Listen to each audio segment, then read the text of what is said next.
బాబాసాహెబ్ అంబేద్కర్ గారి 135వ జయంతిని పురస్కరించుకుని హన్మకొండ అంబేద్కర్ సెంటర్లోని అంబేద్కర్ విగ్రహానికి టీపీయూఎస్ రాష్ట్ర ఉపాధ్యక్షుడు పనికెల శ్రీనివాస్ డాక్టర్ బీఆర్ అంబేద్కర్ విగ్రహానికి పూలమాలలు వేసి ఘనంగా నివాళులర్పించారు. ఈ సందర్భంగా ఆయన మాట్లాడుతూ డాక్టర్ బాబాసాహెబ్ అంబేద్కర్ భారతదేశానికి రాజ్యాంగాన్ని అందించిన మహనీయుడు మాత్రమే కాదు, సామాజిక సమానత్వం కోసం జీవితాంతం పోరాడిన గొప్ప సంస్కర్త అని పేర్కొన్నారు.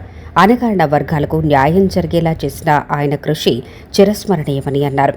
సమాజంలో ప్రతి ఒక్కరికి సమాన అవకాశాలు కల్పించాలని ఆయన కలలు కన్నారని, ఆ ఆశయాలను ఆచరణలో పెట్టడం ప్రతి పౌరుడి బాధ్యత అని తెలిపారు. ఈ కార్యక్రమంలో స్థానిక నాయకులు, ప్రజాప్రతినిధులు, పార్టీ కార్యకర్తలు, విద్యార్థులు, యువకులు, మహిళలు పెద్ద సంఖ్యలో పాల్గొని డాక్టర్ బాబాసాహెబ్ అంబేద్కర్ గారికి ఘన నివాళులర్పించారు. ఈరోజు డాక్టర్ బాబాసాహెబ్ అంబేద్కర్ గారి 130వ జయంతి సందర్భంగా అంబేద్కర్ స్టాచ్యూ దగ్గర నివాళులర్పించడానికి వచ్చిన శుభాకాంక్షలు వచ్చిన అందరికీ నా యొక్క ధన్యవాదాలు. బాబాసాహెబ్ అంటే ఒక వ్యక్తి కాదు, ఒక శక్తి. శక్తి కంటే మించింది ఏది ఉంటుందో దాన్ని మనము అంబేద్కర్ గురించి చెప్పుకోవచ్చు.